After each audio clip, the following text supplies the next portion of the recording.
En ausencia de antecedentes de nefrolitiasis, usted considera un mayor significado patológico a la presencia de sedimento de cristales. Acuérdense que hay una serie de, siempre hay cristalurias en la orina, pero la que da mayor relevancia son los cristales de cistina, ¿no? Más que los demás, porque pueden estar relacionados a dieta, algunos factores.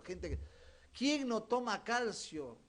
Mayores de 40 o 50 años por doquier. El calcio se ha hecho un componente marquetero, el uso de calcio. Estoy tomando mi calcio, dice, ¿no? Algunas veces, ¿no? Y no saben que a veces el calcio puede conllevar a hipercalcemia por exceso. Y esto puede traer otra serie de disturbios. Entonces, los cristales de cistina son los más relevantes, mucho más si hay ausencia de antecedentes de nefrolitiasis. Pero si le preguntan la causa más frecuente de litiasis renal es la hiperoxaluria idiopática. La hiperoxaluria, el oxalato de calcio, como dice su compañero, es uno de los más importantes en el diagnóstico. Y acá me hice una pequeña revisión de las hipercalciurias, criterios según los valores. Siempre importante cuando voy a dar un tratamiento de calcio, hacer calcio en orina, para ver cómo está su calciuria. Ahí está la hiperoxaluria, la hipocitraturia, una serie de metabolitos o cristales que se van a definir en el examen de orina. Entramos a lo que es el balance hidroelectrolítico, al agua corporal del cuerpo. Parte importante del medio interno, el agua, que tiene que ver con la homeostasis también. El líquido extracelular, el agua tiene dos compartimientos, una agua intracelular y una agua extracelular. Una intracelular, el compartimiento más difícil de valorar, como les mencioné, ¿no? No es tan sencillo valorar el compartimiento intracelular. Y el compartimiento extracelular, más valorable, 40% es intracelular, 20% extracelular. 2/3 intracelular, 1/3, sacando en porcentajes y en valores de cociente, el extracelular.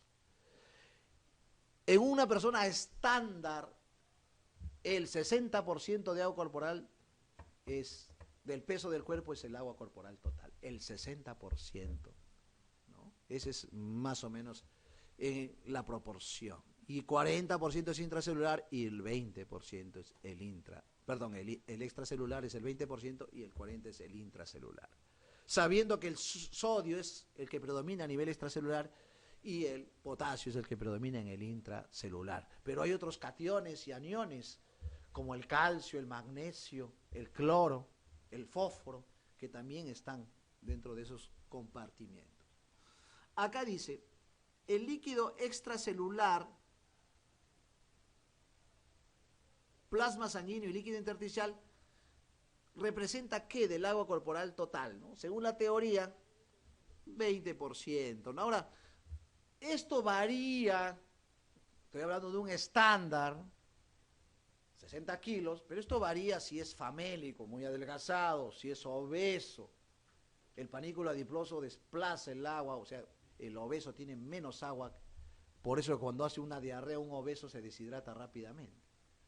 Un adelgazado maneja mejor su homeostasis y un paciente que está eutrófico mucho mejor. Ahí están las explicaciones. Ahí también están las explicaciones. No es lo mismo el agua corporal total de un lactante o neonato que de un anciano. Los extremos de la vida le da severidad. No manejan bien sus homeostasis, tanto el anciano como el lactante. Por eso, una de las causas de muerte en el mundo son los EDAs, las enfermedades diarreicas agudas en niños, es letal por justamente este problema de los compartimientos y de la homeostasis. Mientras más neonato, más lactante, hay mayor porcentaje de agua corporal total con respecto al peso del cuerpo. Entonces, es importante para entender el manejo del balance hidroelectrolítico de los ingresos y de los egresos. Entonces, 20%, acuérdense, 1/3 y 2/3 en el contexto, ¿no? Acá hay variable el rango de acuerdo al contexto, tanto del extracelular como del intracelular. Y hablamos del intersticial y del intravascular. Mira, un cuarto intravascular y 3/4 el intersticial. Mejor es este gráfico, 40% intracelular y extracelular el 20%. Vamos a la pregunta 16.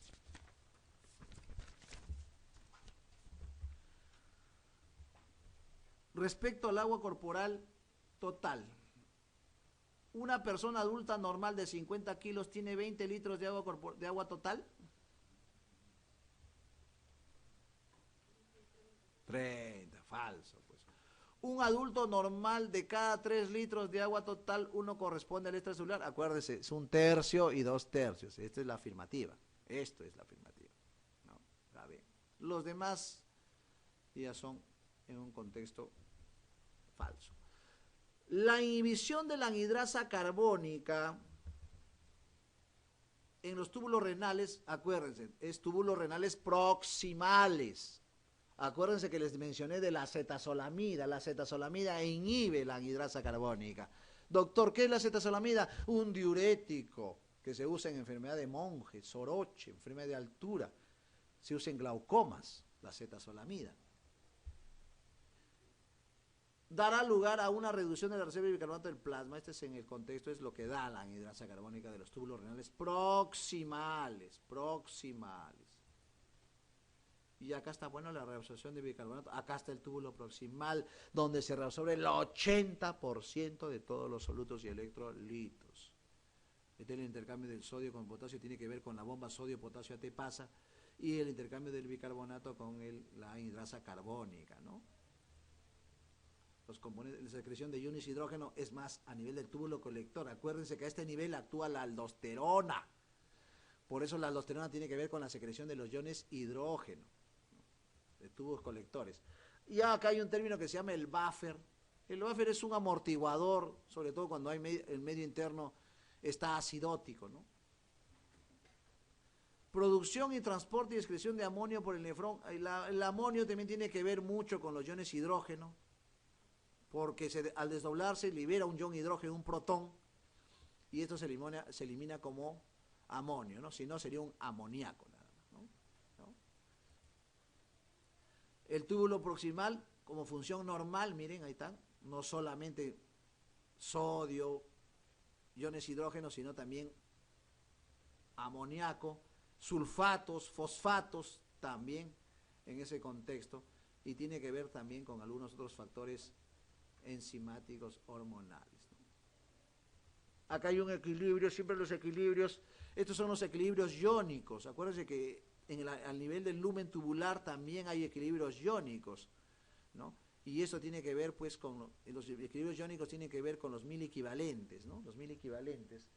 Y miren, la aldosterona tiene que ver con la secreción, absorción de iones de hidrógeno y la secreción de potasio, y con el sodio también, ¿no? Acuérdense del hiperaldosteronismo o el hipoaldosteronismo. Este es un fenómeno de adaptación en alcalosis metabólica. Cómo se intercambian los iones de hidrógeno y se reabsorbe el bicarbonato. Vamos a la pregunta 18. 18. La membrana del glomérulo renal es prácticamente impermeable. Acuérdense que el glomérulo renal pues filtra casi todo el porcentaje del flujo plasmático renal, y en realidad lo que no es permeable es a las inmunoglobulinas, ¿no? La glucosa, la mioglobina, la hemoglobina sí se absorben, sí es permeable a ello, pero la inmunoglobulina no. ¿Por qué? Porque son estructuras mucho más pesadas, tienen mayor peso molecular. Un ejemplo, el mieloma múltiple, que altera las inmunoglobulinas. Discrasia de células plasmáticas por alteración de las gamma globulinas, ¿no? La mayor parte del agua filtrada a través del glomérulo renal es reabsorbida. Es una pregunta muy teórica y muy sencilla, ¿no? Creo que lo hemos ido alarmando a través de la clase. Túbulo proximal el 80%, no se olvide. Un enfermo de 50 años con edemas en piernas y pies, la existencia de una concentración de sodio en plasma de 125 miliequivalentes litro. Ya estamos entrando en el rubro de los déficits de electrolitos. y uno de ellos es el sodio, el principal, siendo su valor estándar 140, ese es el valor base que uno debe tener del sodio. No, doctor, he leído de 135, 145. Manejemos un punto fijo, 140. Quiere decir que ha bajado a nivel sérico 15 miliequivalentes. Pero hay un detalle más, tiene edemas. Quiere decir que es una hiponatremia hipervolémica, o sea, por edemas. O sea, el sodio ha bajado por dilución, por el edema. Y dice, la existencia de plasma, entonces, de sodio bajo, esta es una hiponatremia con exceso de volumen extracelular aumentado. El edema se inserta en el extracelular, en el intersticio, acuérdense, y la fobia traduce eso. La osmolaridad sérica, creo que ya lo vimos como lámina, tanto efectiva, eficaz. Vamos, es importante valorar la osmolaridad cuando veo disturbios del sodio. O sea, cuando veo disturbios del sodio, debo valorar la osmolaridad, tanto como hiposmolar o como hiperosmolar. La hiponatremia puede ser asintomática, pero generalmente cuando tengo sodio menor de 120 aparecen los síntomas. ¿Y cuáles son los síntomas cardinales de la hiponatremia? Los síntomas neurológicos. Puede ser leve, moderada o severa. Y generalmente se corrige cuando tengo un sodio menor de 120. Si la hiponatremia más frecuente es por exceso de agua, la hipernatremia es el déficit de agua. Cuando falta agua es porque cuando aumenta el sodio es porque falta agua. Y las manifestaciones clínicas de la hipernatremia también son neurológicas: rigidez, babitis, temblores, convulsiones, coma, una serie de manifestaciones que se estudian. Este algoritmo es importante para enfocar las hiponatremias. Por eso hay que sacar. Cuando tengo una hiponatremia, lo primero que tengo que hacer es sacar la osmolaridad. Y cuando saco la osmolaridad, si la osmolaridad está normal, eso es isotónica. Si la osmolaridad está aumentada, eso es hipertónica. Y si está disminuida, hipotónica. Y de acuerdo a eso, sigo mi algoritmo. Si está isotónica, eso es lo que le llaman las pseudohiponatremias. Pseudohiponatremias son los que tienen pacientes con hiperlipidemia, paraproteinemias, son alteraciones que pueden darte o falsearte el sodio. Las hiponatremias hipertónicas, ¿qué quiere decir eso? Por aumento de osmolaridad. Ahí pueden estar las espurias como la hiperglicemia. La hiperglicemia también modula el sodio. O las soluciones hipertónicas, como el ejemplo más que lo vemos todos los días nosotros, el manitol.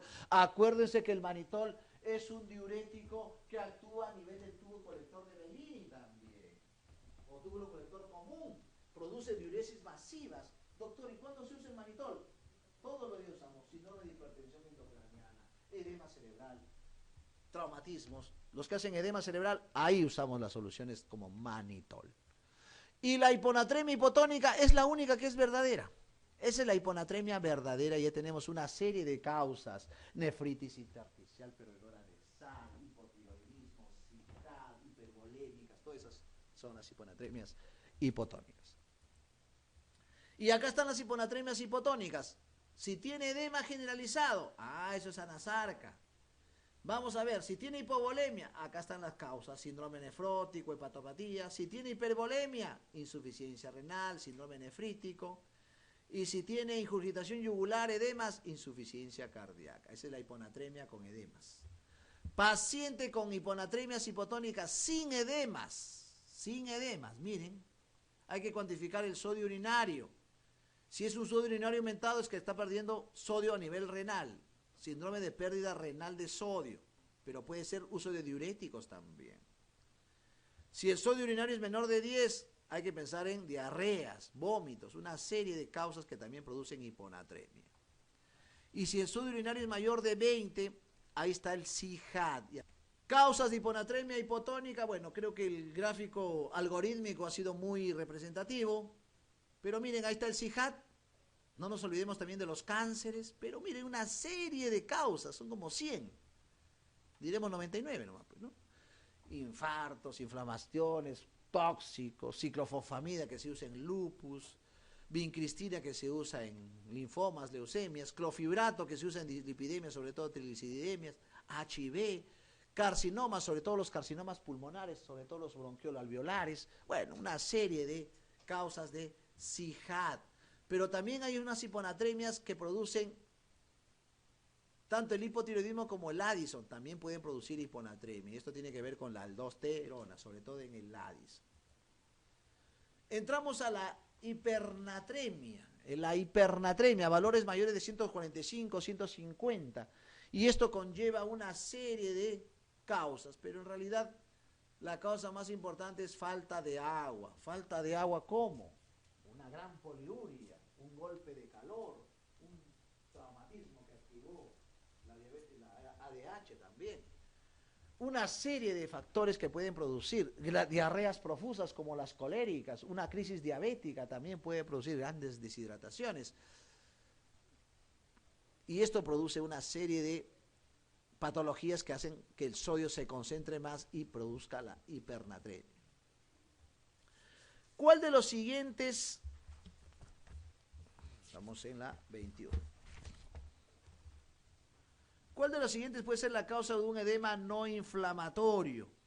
Un aumento de la presión hidrostática, no inflamatorio. Acuérdense, cuando es inflamatorio, la celulitis, la tromboflebitis son inflamatorios, ¿no? Entonces, una causa es el aumento de la presión hidrostática intravascular. El aumento de la permeabilidad vascular, eso es un edema inflamatorio. Para la determinación del flujo plasmático renal efectivo se utiliza, creo que eso lo hicimos en la teoría, el paraminoipurato, ¿no? Y para el clearance de la creatinina es la inulina, ¿no? ¿Se acuerdan? Preguntas, paraminoipurato, inulina.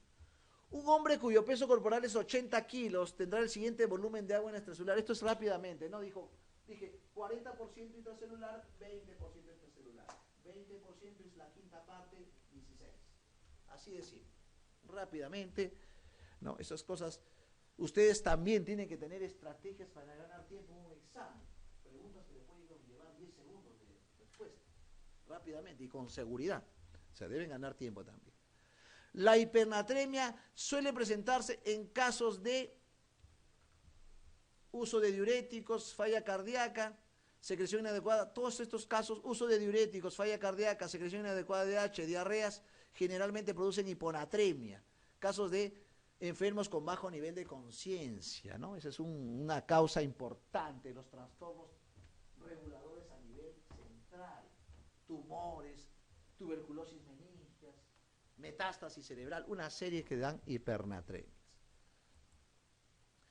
¿Cuál es el déficit de sodio en un paciente que ingresa con 120 miliequivalentes de sodio, pesa 60 kilos y tiene una osmolalidad de 265 milosmoles litro? Es una pregunta en realidad variable, porque yo les dije que generalmente se corrige el sodio cuando tengo valores menores de 120. En algunas fórmulas ustedes van a hallar la corrección de sodio a qué es igual. ¿A qué es igual el déficit de sodio? Mi pizarra imaginaria. Déficit de sodio es igual a 0.5 por peso, abre entre paréntesis, 140 menos el sodio allá. Ese es el déficit de sodio. El déficit de sodio. Acuérdense que eso viene en mil equivalentes. Entonces, si uso esa formulita, fácil, doctor, ya está, saqué 20, ¿no? 140 menos el sodio que me han dado, ¿cuánto es el sodio que me han dado? 120, que esa diferencia suma 20. 60 kilos por 0.5 sería 30 por 20, 600. No hablemos más, y ahí está la respuesta. ¿Claro? No se olviden esa formulita. Déficit de sodio es igual a 0.5 por peso, abre entre paréntesis, 140 menos el sodio allá. Pero no se sorprendan que las correcciones clínicas en utilidad clínica es generalmente menores de 120. O sea, es la misma fórmula que le estoy diciendo, pero en vez de poner 140 ponen 120. No se sorprendan.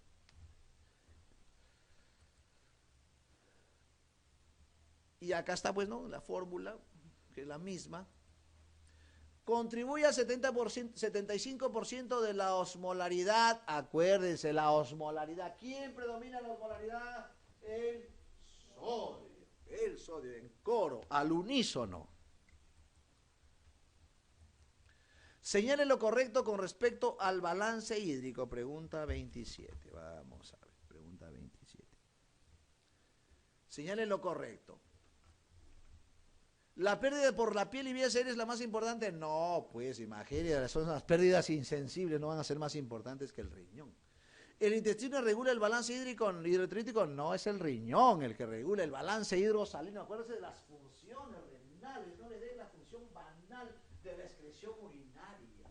Produce orina, esa es la función no tan importante. Hay otras funciones hormonales, hidrosalinas, equilibrio iónico, equilibrio hidroelectrolítico, ácidos y bases, etcétera, ¿no? ¿El riñón elimina orina de acuerdo con el balance hídrico? Claro, ese es el contexto, ¿no? Y acá entramos al balance hidroelectrolítico, pérdidas insensibles, netamente formulescas, sudor, diaforesis, y esto va a variar de acuerdo si hay fiebre, etcétera, ¿no? Pérdida renal, este es el promedio de pérdidas digestivas, en 24 horas, por supuesto. Insensibles, si están pacientes en sala de operación, qué tipo de cirugía le han hecho, si ha habido fiebre. Miren, 150 mililitros por cada grado centígrado por encima de 37,5. La hiperventilación también, por cada 5 respiraciones por encima de 20 puede perderse 100 mililitros de agua. El sudor, imagínense, el sudor, doctor. Hace un año vi un paciente con hiperhidrosis. Y la hiperhidrosis es una patología, el paciente chorrea agua, suda agua.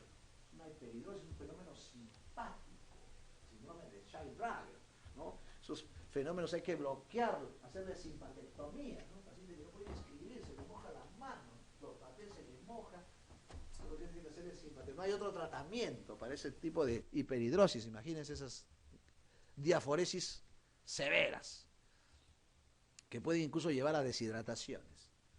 Composición de los líquidos corporales, importante, ¿no? Sobre todo en patologías digestivas, por ejemplo, en una pancreatitis donde hay secuestro, porque el paciente está hipotenso, está en shock justamente por el aumento del jugo pancreático. En un paciente con una obstrucción intestinal, el jugo intestinal, ¿cómo está? Hay hipotensión, hay shock justamente por el exceso de estos volúmenes, ¿no? Miren, gran volumen, sobre todo a nivel ileal, a nivel colónico, donde más aguas se concentran.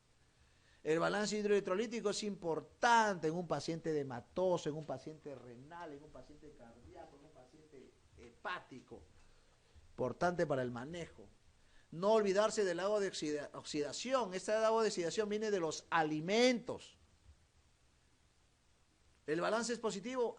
Está reteniendo líquidos. Negativo, se está deshidratando. Debe haber un equilibrio. El balance hídrico debe ser 0.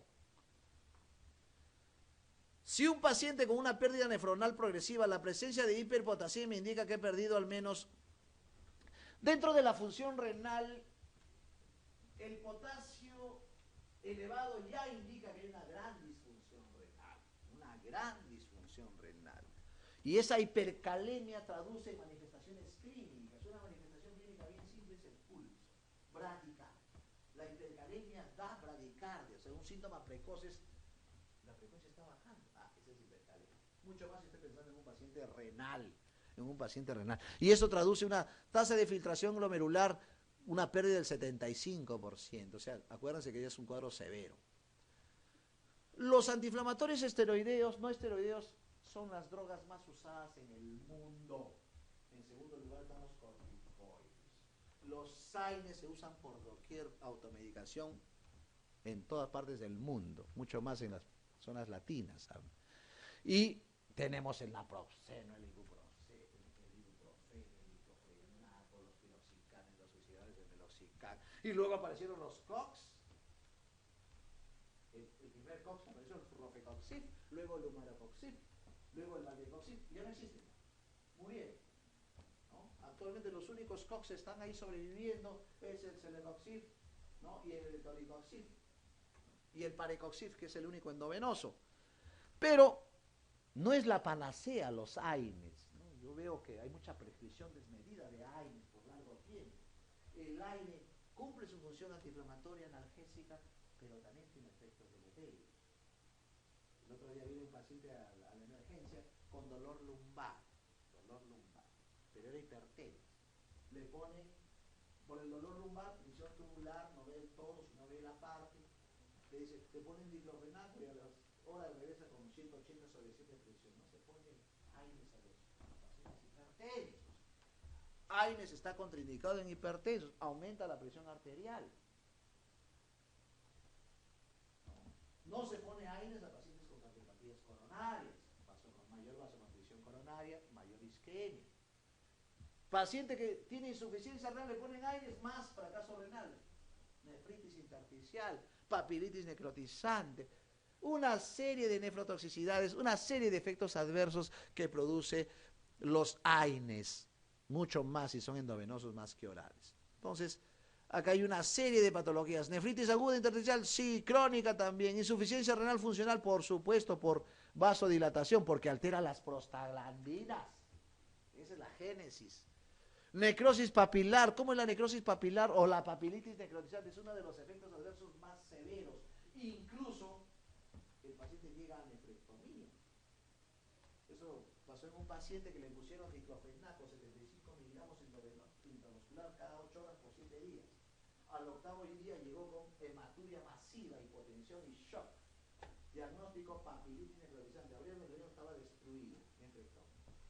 Entonces, lo que no da el AINE es amiloidosis.